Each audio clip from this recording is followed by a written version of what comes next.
I'm so pleased to welcome to the Dadvengers Podcast, John Lashley from the Brooklyn Bakery. Hey, how you doing, Nigel? Yeah, man. It was really, really tough, and we had many miscarriages. I thought it was me. I thought like I was a jinx. I have been held at gunpoint around 9 times. Leo's mom, she was a mental health nurse, and she passed on the end of July 2019. There was a point when I was really depressed, when our relationship fell apart, myself and Leo's mom. And I was thinking really negative thoughts. How can you get over that? It's a huge, it was my best friend, and Leo's mommy, you know what I mean? You don't get over that. I don't see myself fully as a dad. Yes, that is the phrase that most people have chosen for me, but I'm a parental unit within this household.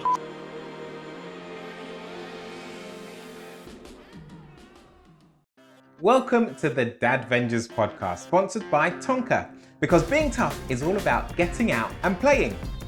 I'm Nigel Clark, TV presenter and performer, and I'm also host of this wonderful podcast where we explore different aspects of parenting and hone in on the dad point of view. And mums, grandparents, carers, we want you involved in the conversation too. So let's talk, let's laugh, let's share the things we find difficult and become the type of dads we really want to be. Today's guest has turned baking with his son into a massively successful brownie business. He's had an incredible, varied career, including being a semi-finalist on Britain's Got Talent. He's also a full-time dad and has been navigating grief with his son. I'm so pleased to welcome to the Dadvengers Podcast, John Lashley from the Brooklyn Bakery. Hey, how you doing, Nigel? Yeah, man. Dude. So pleased that I could get to chat to you on the podcast. I've been wanting to do this for a little while and it's happened now. So you're here. Welcome. Boom. There we go. Love it when a plan comes together. Let's not get into that. Do you know what? Catchphrases. Let's get straight into that, okay? Because for some people who don't know, you are the world's only professional, yeah. Only professional. I'm going to let you introduce it. Tell him. Oh, jeez. I'm the world's only professional Mr. T lookalike. It's that I've had that reigning title for years, until semi-recently, where a really good friend of mine back in the States, he started doing it, and I'm actually happy. Because the thing is, it's just like, I never was Mr. T. It's so weird though, because it's like, as a child, I remember my mother said, in the summertime when you get your hair cut, before school, it's like, John, what hair you cut? You want? I want a mohawk. So she let me get a mohawk. And I remember going back to school with my mohawk. I even had a little Mr. T belt. And the thing was, I was 4 years old, but I was in the first grade. So all the other kids were 5 and 6. I got beat down every day because everybody was like, "Oh, you think you're Mr. T? Oh, you think you're tough?" Oh my goodness! So I begged my mother to go back get my hair cut, and that's the last time I ever wore that Mr. T belt until I went to a runner's birthday party and became Mr. T. It all came back, man. And then it went from there all the way to Britain's Got Talent, right? Got Talent. Yeah, man. Britain's Got Talent. Toured the world for a little bit. Did the whole Britain's Got Talent tour. And we just get to do some crazy things. I was on stage with Rihanna, Snoop Dogg, quite a few people when I did Tea in the Park. It's just a surreal life, you know what I mean? Because one second you're a dad and you're a computer geek, and then the next, on the weekend you're on stage in front of like 70,000 people. That is such a change, and literally almost overnight, was it? Yeah. It was pretty much overnight. I went to this birthday party. It was my first birthday party in the UK. I didn't know how it all went. The runner, she was like, her name's Gemma. She was like, it's a. Oh, you guys call it a fancy dress party. So I thought they were punking me. I was like, what's a fancy dress party? They're like, when you dress up. I was like, a costume party. She was like, yeah. I was like, but we're old. Like, why are we doing that? And she was like, no. It's my 21st. I want it to be 80s. So I got real competitive, and at that time I grew my hair out, And everybody was saying I was looking a bit rough. I was working at Ragdoll at the time. They're like, "You're looking rough, John." And then that night, finally, after like a month and a half, I shaved it all down, got the chains on, got my overalls on, which I wore anyways. I love overalls. And I went as Mr. T. And like the dude who owned the club, he just kept taking pictures of me the whole night. People started like lining up and thinking I was working. I didn't even know at this point what it looked like was. By the end of the night, he was like, "Look, man, I need your phone number."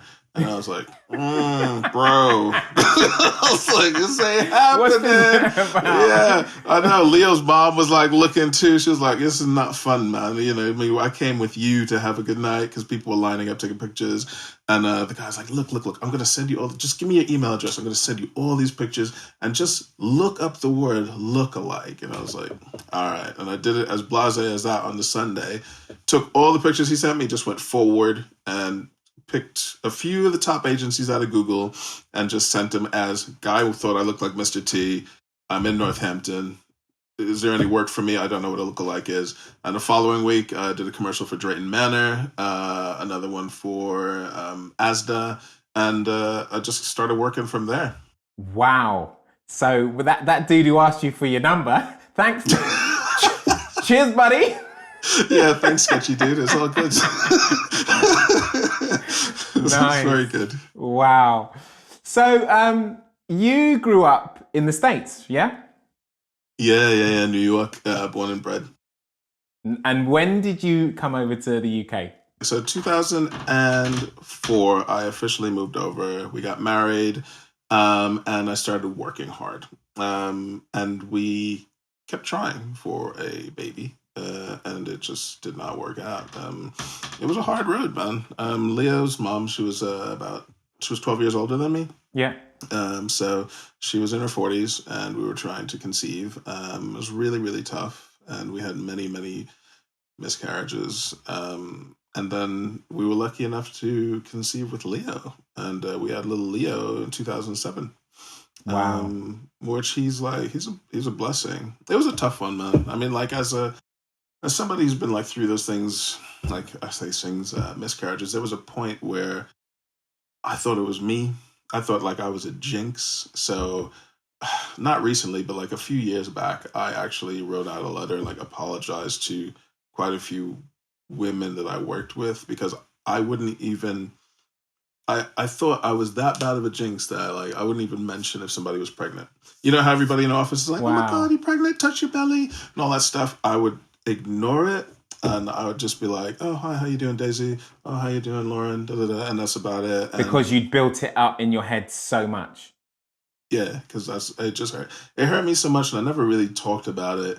I never even talked about it to Lane, how much it hurt me and how I thought maybe it was me because I just got so into it when we were pregnant. And then, I just, after I think around like the 8th one, I was just like, this ain't gonna happen. I just kept thinking in my head when she was like, oh, I think we're pregnant. I was like, okay.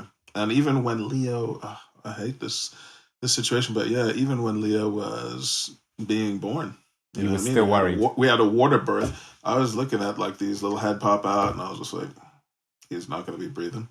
You know what I mean? You just have all that in your head. And then he floated up, and then like the midwife was like, do you want to get him? And I was like, okay, scooped him up, and he was just like, meh. And I was like, oh wow, okay. Wow. And, it was a light switch moment. It was perfect. Listening to you talk about that, did you? It sounds like there was no support or help for you or anyone you could talk to about the way you were feeling, or was it more that you didn't want to talk to people? I don't think at that point in my life I was as open as I am now, and this is why I say Leo's made me so much. Leo's made me so much better person. Because I've had to effectively communicate and stuff. Because he's my little partner, man. I mean, from a little age, you know what I mean? You start wanting to communicate with this little being. And he's just made me lose, like, my fear of germs and things of that nature. Because I was a huge germaphobe, man, being an American and all that. And then, you know, when he's born, you know, this little thing is going to crawl around. He's going to have dirty little hands. He's going to want to put those dirty little hands in your mouth. And I'm not going to be like, yo, get away from me. No, no. I mean, he's everything. You know what I mean? Yeah, pop those little dirty hairs in my mouth, whatever. You know what I mean? So he helped me get through so many things. At that point in time, I would say, yeah, two things. There wasn't really that much support, and it was all about man up. Yeah. To which I'm just like, I look back at those things, and now when I have friends and I know that they're grieving or they're not vibing how they usually do, I will probe until they tell me what's up. Because sometimes it helps, man. Yeah, no, it's something when once you realize how much men do want help and need help, and you know that sometimes they're saying, yeah, I don't need help, but really deep down, they would love to be able to open up to someone and chat. When you realize that that's happening, you do want to probe a little bit more. You do want to push, especially if it's a friend, especially if it's a family member. You feel like, come on, I'm here for you. Oh, dude, totally. I mean, because, you know, you've been through it. And not just that, you know how healthy it is. The other thing is it's just kind of like an American thing. One of the things I had to get over was when I was working in offices and stuff in different studios, how British people were very different than Americans. It's kind of like the first time it happened to me was, you know, they'd come in and be like, "Hi, how you doing?" or whatever, or you know, blah blah blah, whatever, over the weekend, and I'd be like, "Oh yeah, I'm doing cool." But I'd start going into my brief of, "Oh man, you know, traffic was crazy this morning. I was a little bit stressed," and like her face was kind of like. Oh. You know what I mean? It was just like, and I was like, I asked you how you were, but I didn't really want to know how you were. Yeah. You know what I mean? She was almost like saying it as she was walking, and I was like, After like a couple of days of that, I was like, I don't think she actually cares what I was saying. This is just a thing people kind of say. It's like, "Hi, how you doing?" Or all right. And I started to monitor people. I was like, oh, okay, this is just kind of a weird greeting, like head nod thing. I mean, even in an office. Yeah. And it's just like, I don't really dig this, man. This is not how I work. So the little crew that we worked in at Ragdoll, the compositors and 3D modelers, I kind of infected them. That's just how I do, man. Everybody was saying things like gas, you know what I mean? And then garage by the end of it. But it was cool because everybody started to talk in our cabin. And we'd like actually have real discussions, and it felt really, really good. I quickly realized the rest of the company didn't dig it.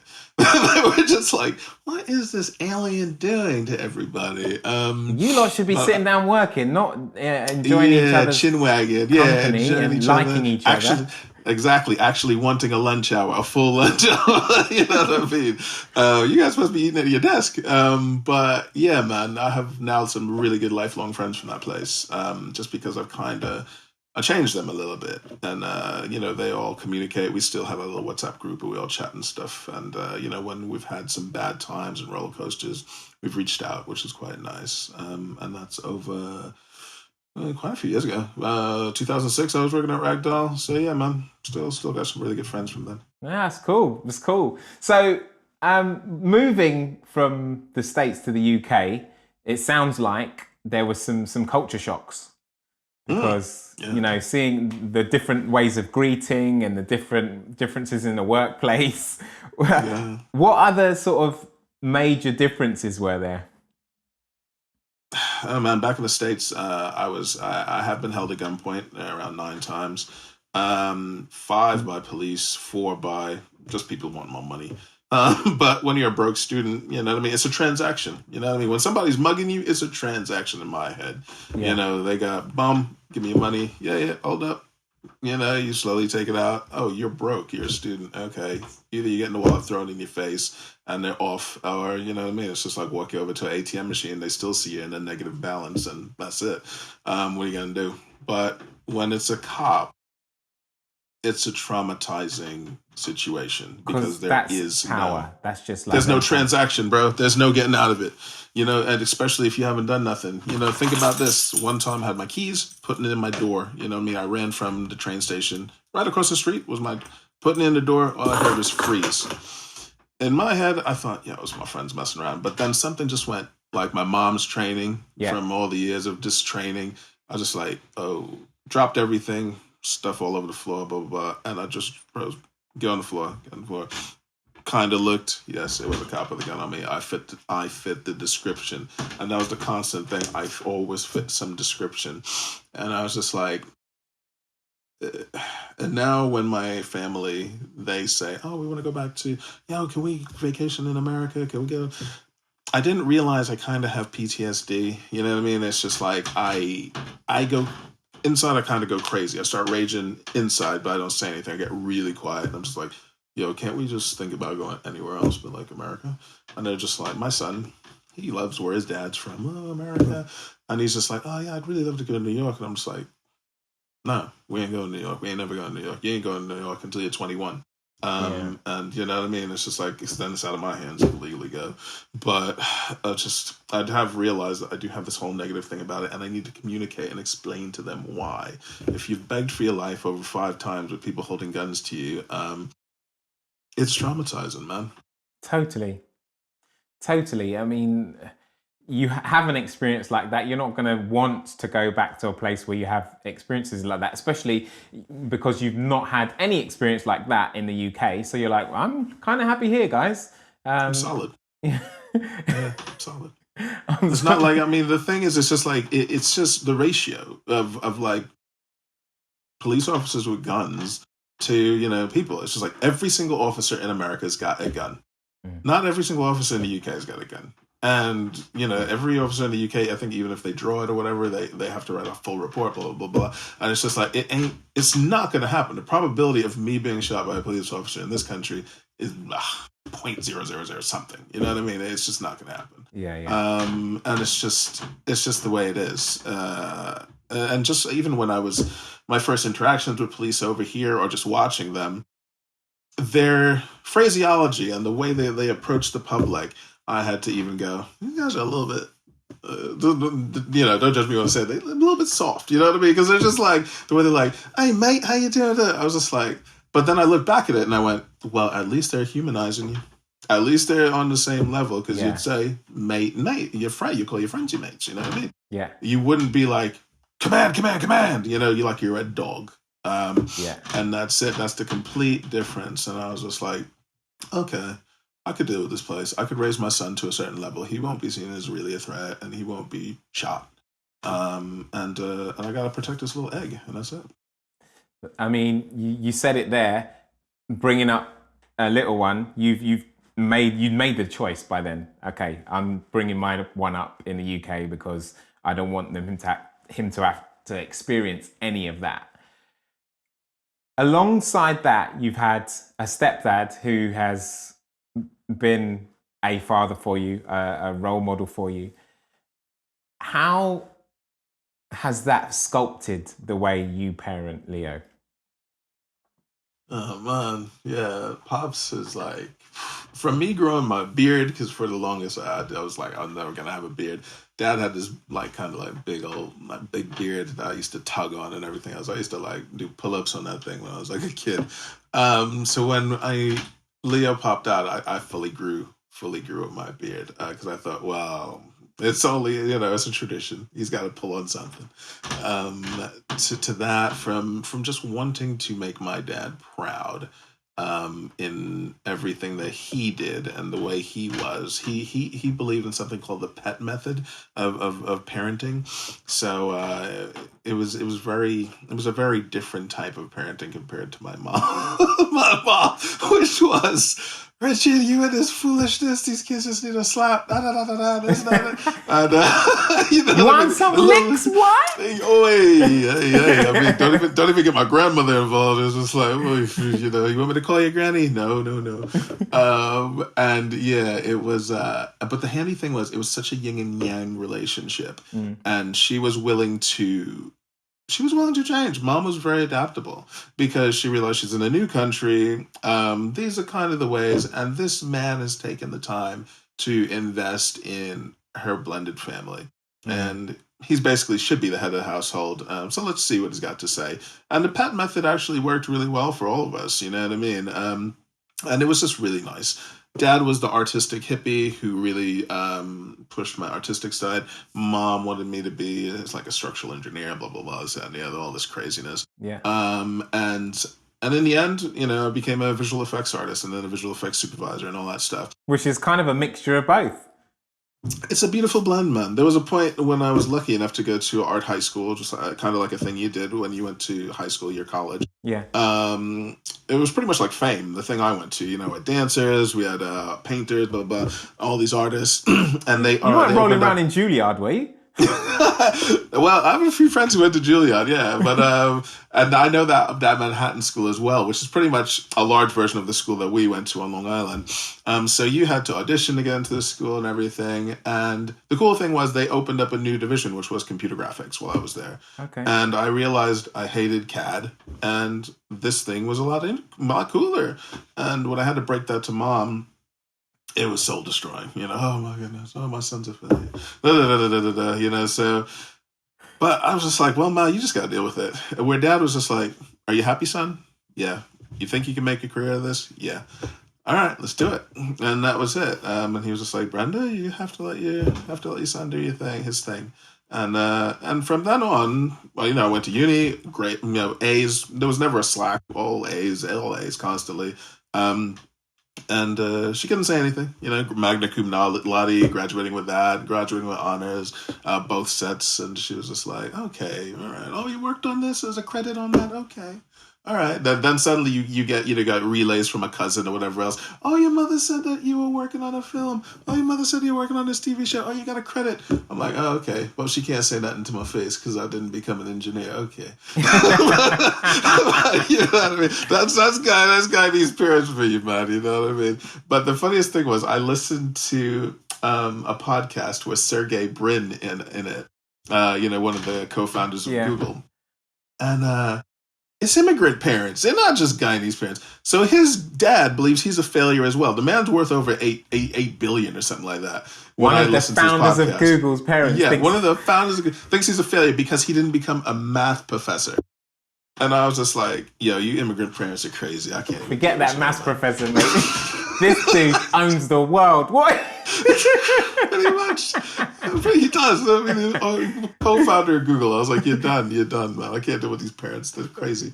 But when you have a good yin and yang parental unit, it's nice, because when somebody's a little bit too firm, the other person's there to be soft, and it was a good bringing up for the entire family. Definitely.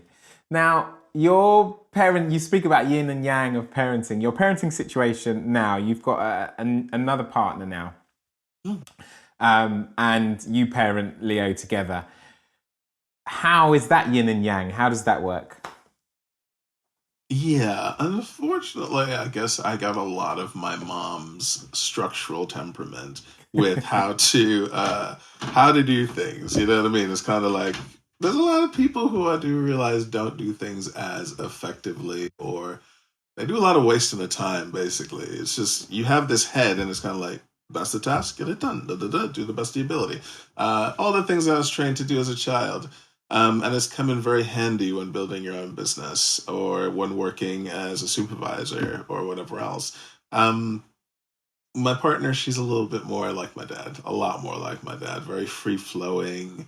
Well, one of these ones, she moved to Ibiza for 8 years to find herself. To me, I'm just like, I find myself in an hour. Hello, I'm here. Let's go. But, one of those ones. But I love it. I absolutely love it because it's such an alternative, fun, open, free-spirited brain and mind. She's also a go-getter. She's got her own business and she does her thing.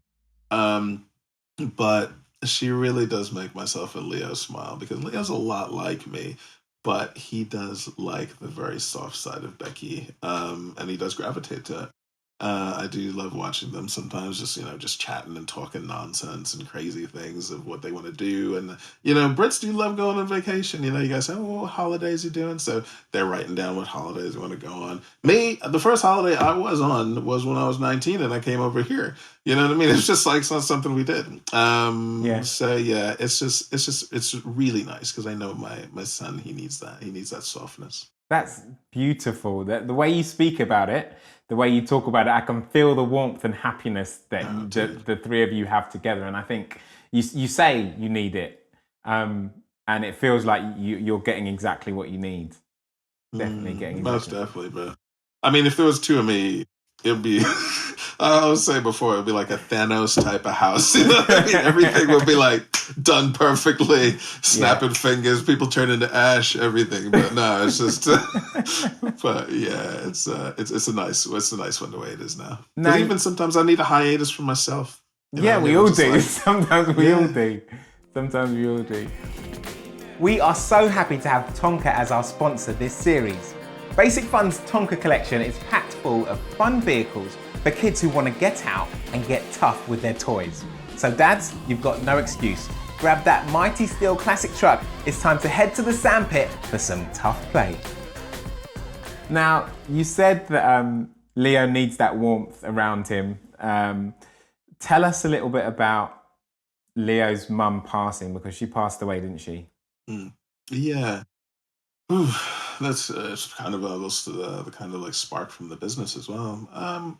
Leo's mom, she was a mental health nurse, and she passed on the end of July 2019. She was a mental health nurse for it's about 12 years, or 12 or 11 years. Senior, very senior. And what annoys me is just there wasn't really the debriefing or the people around her to give her that support. And I started to realize this very, very early in our relationship as well, when we were together. Because she'd come home with some stuff that she just had to debrief. And I'm not a shrink. As an American, we're born with a shrink, you know what I mean? But I was just like, I had no clue on how to deal with some of this stuff. I was just like, and I realized she had to get it out of her. And I kept asking, I was like, isn't there somebody like, don't you guys have like a priest or something? Like somebody you can just go and just, for an hour before you leave and just go, wow, this happened. Somebody's just hung themselves. We have to deal with this. And it was like once a week, something traumatic was going on, man. And I was like, I can't listen to this no more. You know what I mean? This stuff is really messing with me. So I realized that the entire mental health community, and just, I guess you could even police, all the things they have to deal with, they don't have any support where they get to debrief all the stuff they have to deal with. No. And unfortunately, she took her own life. The weekend that I had Leo, it was all planned. She was meticulous about that. I mean, she had letters for even down to the corner, to exactly what she took, the pills that she took, you know what I mean, who to contact, the password to her phone, all these things. I mean, everything. She had like, in the end, there was about 18 letters left for people. It was... she planned it. It was something that was, I guess, going through her head for a while. Yeah, to plan it that much, that is some serious thought that's gone into that. That's not let me think about this. No, it's not at all. No. So that happened. No, man, it's we talk about it quite a bit because there's this whole taboo thing about it. And I think that's the thing. If you're not talking, like, you don't reach out for that help.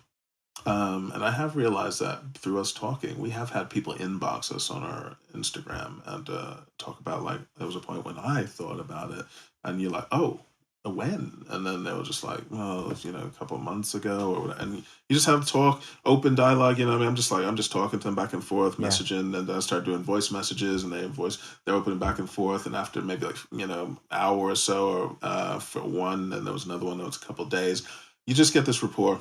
And they're just like, yo, thank you so much for just being able to talk to me. And I'm thinking, I wish there was more of a fast track where people can get the help that they need to open up. Because there was a point when I was really depressed, when our relationship fell apart, myself and Leo's mom. And I was thinking really negative thoughts. And I went to the doctor and explained this. And it wasn't like, oh, yeah, right, we're going to get this. This is where you need to go. Go there this afternoon or go there tomorrow. No, it was, she sat there just clicking away. Do you feel this way? Do you feel that way? And by the end of it, I was just like, I don't think we're going to get anywhere. You don't care. No. You're ticking boxes. You're pretty much. Look at me. I want eye contact. I'm a human. You know what I mean? I'm telling you that I was vulnerable enough to open up to you to this level. So when this all happened, I thought, damn, we need to sort something as well. I need to get Leo to the doctors, and we need to start there. And then when we sat there and we had the whole same thing, Tick, how do you feel? I was getting so enraged inside. I was like, are you doing this to my kid? Are you making him relive all this stuff right now while you are ticking away with this annoying little voice now? Because you realized what happened. And I was just like, ugh. Afterwards, she just like gave us a pamphlet and was like, "Oh, do you want me to text you the websites?" Or I was like, "Yeah, whatever." And honestly, Nige, from that day, man, we just ran. We pretty much ran. We tried to figure out things on our own, and how to heal, and work together and feel better through things. I wouldn't say you're ever fixed. I would never say that you've No. ever gotten over things. How can you get over that? It's a huge. It was my best friend, um, and well, his mommy. You know what I mean? You don't get over that. So yeah, there's times when I feel like absolute garbage, Yeah. because you're kind of going, but what if? What if I picked him up a few minutes earlier and I was able to make eye contact with her and I realized there was something off? If I went to the door instead of him just running out, what if I texted? All these things, man. My end, and then even just rewinding back to what if our relationship didn't end? And you get into these cycles that aren't healthy. Did you after it happened? Did you start to blame yourself a little bit? Yeah, And instantly, yeah, man. Yeah, and it was just like, but the thing is, this is kind of like I knew I couldn't get into that self pity mode of everything because I had little dude to make sure he had the best dad ever. You know what I mean? He had his support. And he had to move houses, he had to move schools, he had to make new friends, all that stuff in X amount of weeks. So I had to put on a brave face and just be the best pops I could be at that point. how did he take it in those weeks afterwards? Because there's a lot of change and a lot to take on board. What did you see in him? I saw, unfortunately, I saw a lot of me in him, um, which I think at times can be slightly cold, or too analytical. Yeah, Um, because when I told him, a friend of mine the night of, because I knew what happened because we had phone calls and everything else, yeah, and he was here, and I was just like, what do I do? yeah. What? So I just How put do I into tell I him? put into my group, guys. I need help. Red alert. Da da da da da. Yeah. And these are the lookalike friends of mine, and they're all brothers to me, basically. And I'm so happy from that. It's just so strange the way fate all links everybody. And instantly, one of them was on the phone, Steve, and he was like, "John, he's like, I always believe, and I think I've told you this before, John. Never do things in your house, from fights to having a chat about arguments, whatever else. He's like, he can never think this is the room where I was told. He's like, get him out of the house, tomorrow, whatever else, and then find a place you guys will never ever ever go to again, and do that there. And tell you the truth, man, it's I'm so happy I did that. Because now the house has no negative about it. You know what I mean? Yeah, There's not a yeah. negative room. There's not a this is the sofa. This is whatever. No, I still don't know where that place was. We just ended up in a forest somewhere, when I did it. And he broke down. We hugged and we went back to the car. And then we drove back to the house. And Leo really broke down for a while in the house. And we went up to the bed and I cuddled him. And he passed out. But this is when I realized my genealogy within him. He woke up and like a computer. It was like he rebooted, and he was on his phone, texting his brothers, how they were feeling. Da, da, da. Then he started to play games with his friends. To which my partner, she came home from work, and she was peeking in the room, and she messaged me and was like, "Did you tell him?" And I was like, "Yeah." She was like, "What's going on?" Because I can't fathom this. And I was Yeah. like, "Well, I ain't gonna say you're not supposed to do this. What are you doing, kid?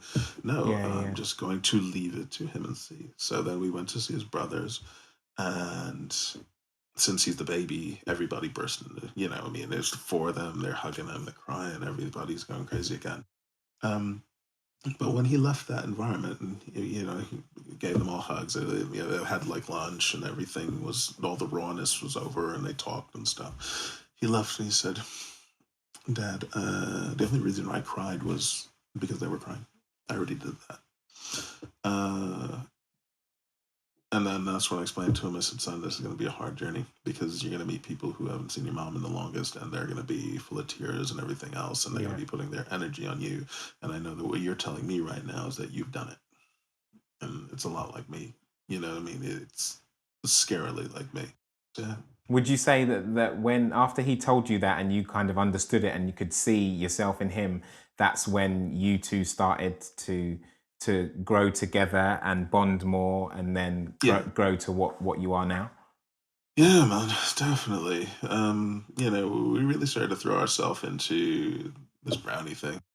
So you formed a brownie making company. What are you called? We're the Brooklyn Brownie Company, as we would be. And, nice. Yeah. And so, what, you just started selling brownies to people at the school, or what happened? No. Oh, the Brooklyn Brownie Company, it came out of me and Leo thinking about things to do. First was actually a jerky company, like a beef jerky company. Okay. And yeah, also another American type thing. I love me some beef jerky. I love me some beef jerky. Me too, beef jerky and biltong and all that. And me and Leo messed around with that for one day, and we realized this is not going to happen. It's just too much work.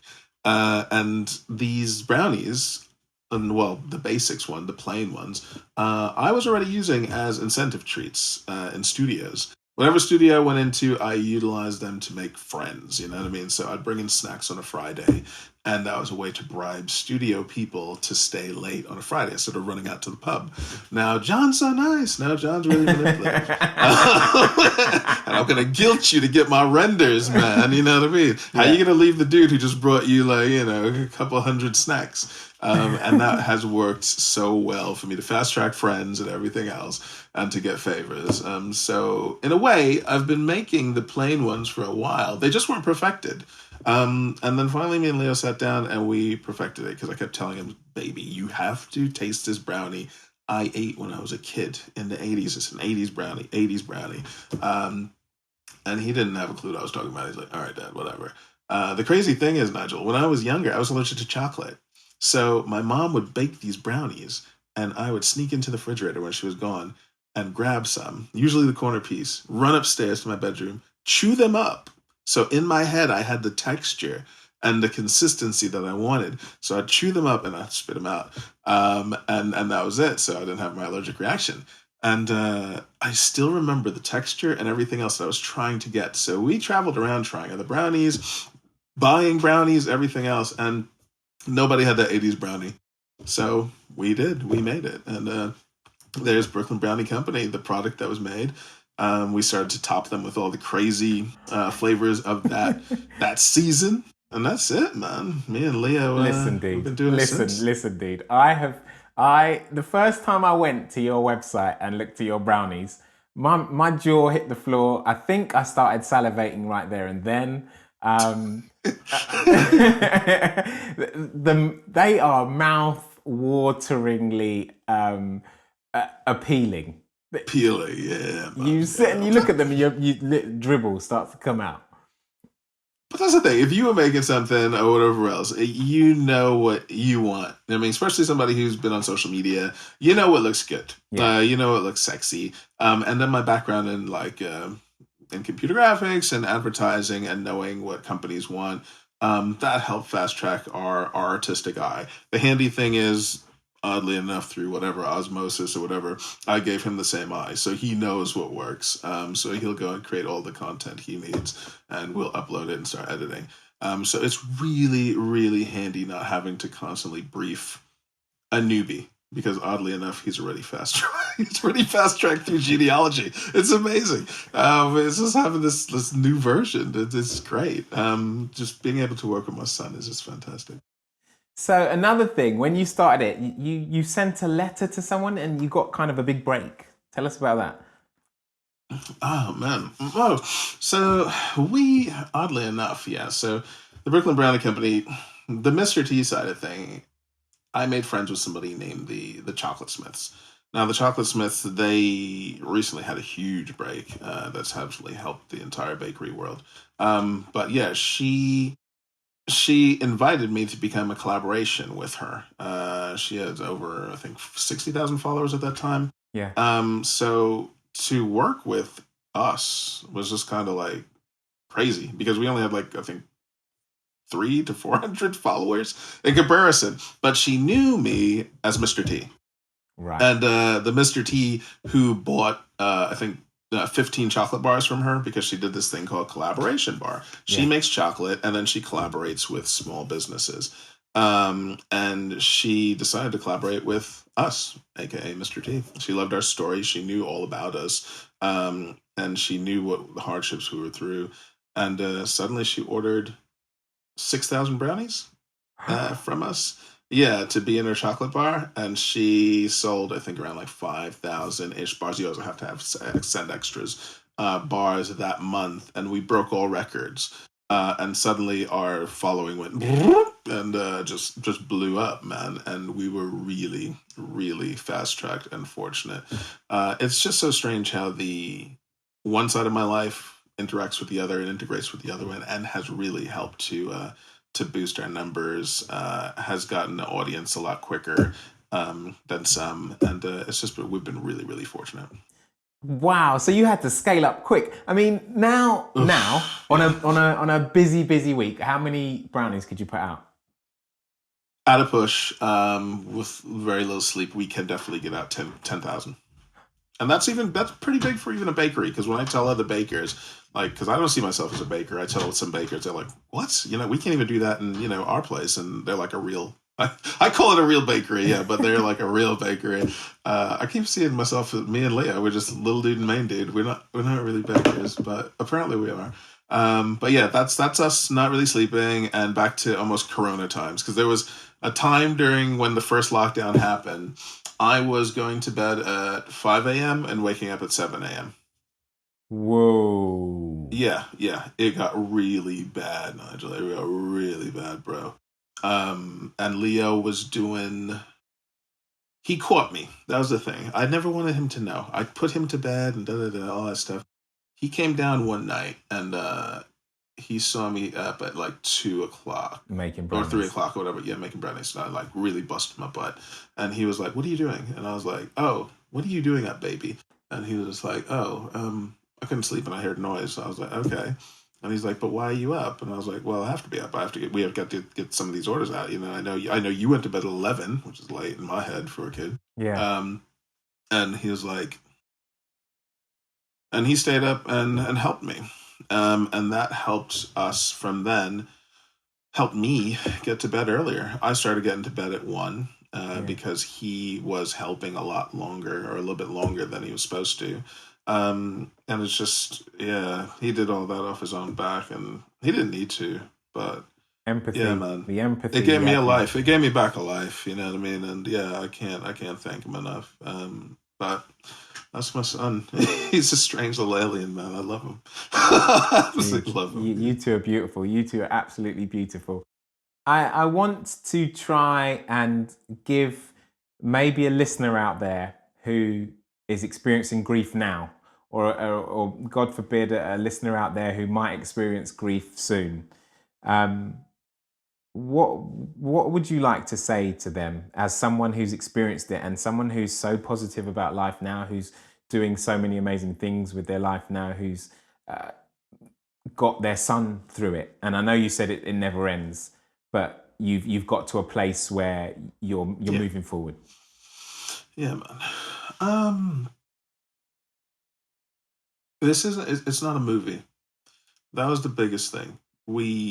You have that film moment when you're like, the world's supposed to pause. You know, where's the pause? Where's that Michael Bay sound effect? You know what I mean? And you look outside, and people are mowing the lawn. People are still going to work. Everybody else is living their life and not realizing the pause that you're in. So what you need to do is talk, is communicate, to let others actually know what's going on. Don't pull into your head thinking that, oh, they don't care. The world doesn't care. The world doesn't know. The best thing you can do is effectively communicate. Open up with somebody that you trust, or maybe sometimes not even you trust. Maybe sometimes it's best to talk to somebody you don't even know. And that's where it's been quite handy with the whole DM thing. People just DMing us and chatting. And this is why I constantly go onto the stories and just talk as openly as I possibly can and try to engage with people. I've been getting Leo recently onto the stories just to talk, and so people can see a different face. Being able to effectively communicate helps you so much in life. And just know that you will get through it. I mean, you will get through it. The only thing I would say is, if you are feeling this bad and something like this has happened to you, you're not really going to get any worse. It's not going to get any worse. Yeah, definitely. It's only up from there, man. You know what I mean? So good advice. Definitely try to, definitely. Good advice. Effectively communicate, man, and just know things will get better. You're such an inspiring story. So, I mean, I could talk to you for hours and hours. One thing I do want to know, going through this whole experience and setting this business up with your son, plus what you went through growing up with the role model, what has it taught you about how important being a dad is? Oh man, dude. I know, it's a big one. Sorry, I had to drop that one on you. No. It's a darn good one. It makes me, it's one of the most important jobs out there. But the thing is, it's like this. I approach things, people kind of say I approach things differently. Kind of like, it's not wrong, it's not right. I don't see myself fully as a dad. Yes, that is the phrase that most people have chosen for me, but I'm a parental unit within this household. So is Becky. She's a parental unit within this household. And that's how I had to explain it to her when she was like, oh, how do I tell Leo? I was like, you're a parental unit. You have the same authority as me. We're 50-50. You know what I mean? You've decided to come into this house and you're going to be like a mommy type of figure. This is exactly how my dad was. You know, I've gone into blended households and I've had to take it. I was like, I know it might be a bit alien to you. But once I gave her that pep talk, that's what it was. But anybody who takes that parental figure, even if it's temporarily, you better take it with the utmost importance, because you are helping to form the next generation. You are there to help develop the future. So, I mean, even when I have barbecues and stuff like that before the whole COVID thing, I've realized, neighbors' kids would come over and so I'm just a little bit wild, or my partner's friends are a bit, her sister, their kids are a little bit crazy. But when they started to realize the pecking order within the household, how Leo was acting, you know what I mean?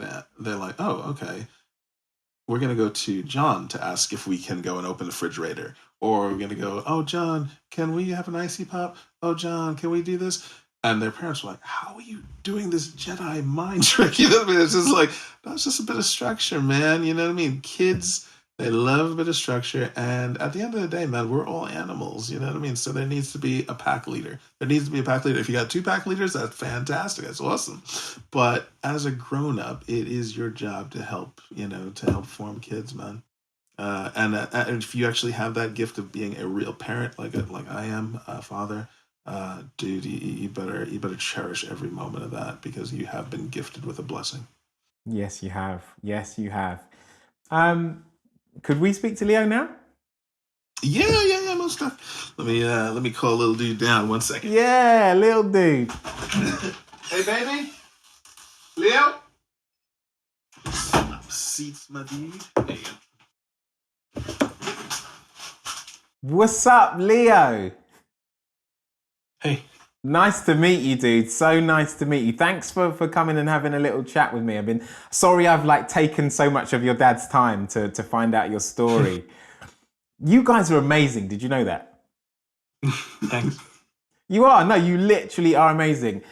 You give me inspiration as a father-son duo. You give me absolute inspiration. How do you balance school and working with dad? Well, I usually finish my schoolwork like when I come into the house or later at night, and like when I come home, I just help with the work. That's amazing. And how difficult is it for you to be able to manage that? Do you get Not tired? too difficult. Not really. Look at that. Look at you. You're just full on. You're just up in it, ready to go all the time. What do your mates at school think about it? I think it's pretty cool, to be fair. Just like support me with it. You're the little entrepreneur of the school. If you could go or project, what would you want to be 20, 50 years from now? Jeez. That'd be bad.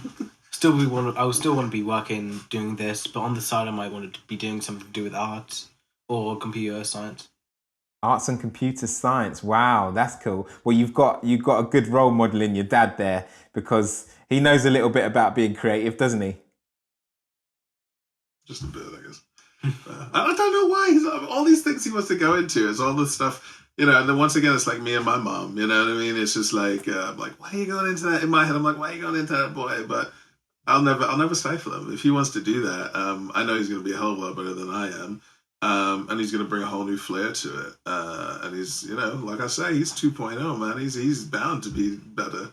He's got me and his mom in him. Are you gonna take what your dad's done to the next level? Just as a human being, I mean, not just like with Brooklyn Brownie. I'm just talking about in life. Yeah. Yeah. Oh, look at that! Definite. Bam! I like it. You've got it. You got him schooled right. Definitely. Confidence in that way, man. Confidence. So what have you been doing today, Leo? What have you been up to while Dad's been chatting away to me? I've just been like chilling, just like looking at things like what I want, because my birthday's soon. Oh, snaps. What do you want for your birthday, dude? Put him on spot, man. Been looking at like new computer parts and like an iPad Air. Do you know what? My son's been looking at the iPad Air. They had the keynote or whatever it is, the announcement. Yeah. And he was showing me the iPad Air, because I was like, hold on, isn't it all about the iPad Pro? But then he showed me this like review online where basically the Air is like just as good as the Pro now, the chip in there, blah, blah, blah, and all that. And then he showed me those tags. Have you seen the tags? Yeah. He was just telling me. Oh my days. The air tags. Air tags, right? My son showed me those as well, and I was like, what the tracking kind of device is this? So yeah, they're doing some craziness. But so you're into tech then, Leo, yeah? Yeah. Nice. So if you met Elon Musk one day and said, listen, Elon, you and me, can we go into business together? Would that be a cool thing? Yeah, it would be pretty. Make it happen. Make it happen, Leo. That's what I want. I want you to make it happen. I want you to come back to me in 10 to 15 years, and I want you to go, Nige, me and Elon are working on something. It's crazier things have happened, man. Crazier things. I'm not joking. And then we can come back to this podcast and say, look, we spoke about it all these years ago. That'd be sick. Yeah. Definitely. All right, guys, there's one question I love to ask all the people that come on the Dadvengers podcast just before we leave. So this is going to both of you, okay? Let me go to Dad first. Okay. So, John, if you could have a dad superpower, what would it be? And why? And while you're thinking about that, Leo, if you could have just a straight up teenager superpower, what would it be and why? I'd say for my one, being able to read minds. I guess because then I'd be able to know what my son's always thinking. I wouldn't go dipping in there all the time, because to tell you the truth, there's so many times when like people are like, oh, well, this is a surprise, this is a secret, and you know what I mean? And the present is in the room with me. And Nige, I'm one of these people, I don't care. You know what I mean? If you've told me that I'm not supposed to look at that, I ain't gonna look at it. I'm not a nosy person like that. Yeah. So it's just like, I just dip in when I'm seeing him as he's looking a little bit not himself or whatever else. So cool. I chose very similar. I chose to be able to touch someone and be able to have the empathy to know exactly what they're thinking and feeling. Boom. Yeah. There. Yeah, and then that would be... I'm just thinking Corona. I don't really want to touch it. The new norm. So what about you, Leo? What have you got for me superpower-wise? Mine would probably be to clone myself so I can, do different tasks without, affecting... Snap. Look at that! The businessman's got it down. If I can clone myself... West Indian right there, bro. The businessman has it down. Clone myself. I can run 14, 15 businesses because I got my clones on it. Exactly. You got 20 jobs going on, man. Yeah. Definitely have your grandmother happy then. Jeez. Totally. Listen, guys, can I just say, you are an inspiration. I wish you all the luck in the world. I will be telling people about the Brooklyn Brownie Company, left, right, and center. You deserve every success. Keep doing what you're doing and keep representing for families everywhere. Man, thanks, Nigel, for having us on. It's been really cool, man. And it's been a real cool chat and getting to know you as well. Definitely. Do you know what? I think we're going to have a part 2. We're going to have to come back to it in a year or two and have more chats. Because like I said, I could literally talk to you for hours and I'm sure there's so much we haven't touched upon. All right, dudes, you take it easy. Thank you so much for joining us, Leo, as well. John and Leo, what a pair, what a tag team. Really great to see John talking about something so difficult like loss and encouraging men and fathers to deal with their problems rather than to bury them. He's got experience in that and it's something that I hope we can all learn from. So thank you very much, John. So there you have it, another fantastic episode. Thank you so much for listening, and if you have time, leave us a review. We'd love to hear what you thought of this episode or of the series as a whole. And don't forget, you can subscribe or follow using your preferred podcast platform to be first to hear the episodes. If you'd like to find out more about Dadvengers, head to dadvengers.com where you can find out more information about our live chats, about our meetups, quizzes, blog posts, and more. This has been the Dadvengers Podcast, sponsored by Tonka, because being tough is all about getting out and playing.